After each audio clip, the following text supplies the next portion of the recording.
আমরা যখন ছোট ছিলাম তখন আমাদেরকে এইভাবে মায়েরা বিকেলের নাস্তা চাইলে একদম সোজা সাপটাভাবে নুডলস রান্না করে দিতেন। হ্যালো, আসসালামু আলাইকুম এভরিওয়ান। আপনাদেরকে আজকে আমি একটা খুব ইজি একটা নুডলস রেসিপি দেখাচ্ছি। অ্যাকচুয়ালি বাসায় বাচ্চারা বিকেলে নাস্তা চাচ্ছিল। তো চিন্তা করলাম আপনাদের সাথে আজকে এই সোজা সাপটার নুডলসের রেসিপিটা শেয়ার করি।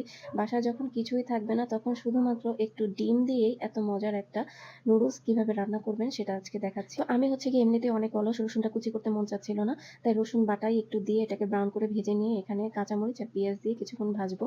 আর নুডলসটা আগে সিদ্ধ করে পানি ঝরিয়ে রাখতে দিয়েছি। আজকে আমি যে নুডলসটা রান্না করব সেই নুডলসটার সাথে টেস্টিং সল্ট বা নুডলসের যে মসলাগুলো থাকে ওগুলা কিছুই আর ছিল না।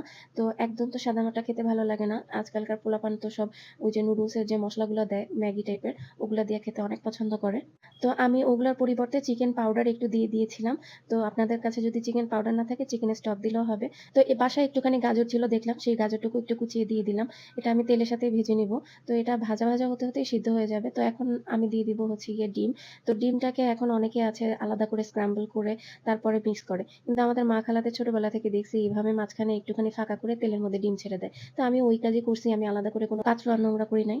আজকালকার পোলাপান এই টাইপের নুডলস খুবই কমই খায়। কারণ তাদের এখন নুডলসের ভিতরে ডিম লাগে, চিকেন লাগে, সসেস লাগে, প্রন লাগে, সব একসাথে লাগে। তো এখন যেহেতু সব একসাথে কিছুই নাই, শুধু ডিম দিয়ে কাজ চালায় দিচ্ছি আরকি। পোলাপান যদি না খাইতে চায় প্যান প্যান করে, পোলাপানের বুঝ দিবেন যে সব একসাথে খাইলে পেটের ভিতর গিয়ে পেট খারাপ হবে। তো এখন একটু সয়া সস দিয়ে দিতেছি। আমার বাসায় chilli sauce, soya sauce, tomato sauce এই সসগুলো অন্তত সবকিছুই থাকে। তো এইটার মধ্যে আমি একটু নুডলস সিদ্ধ করা যে পানি ছিল সেটাও একটু দিছি। আমার ছেলে আবার একটু জুসি নুডলস খাইতে পছন্দ করে। নুডলস সিদ্ধ করা পানি একটুখানি রেখে দিছিলাম, ওইটাই আমি এখানে মিক্স করে দিছি।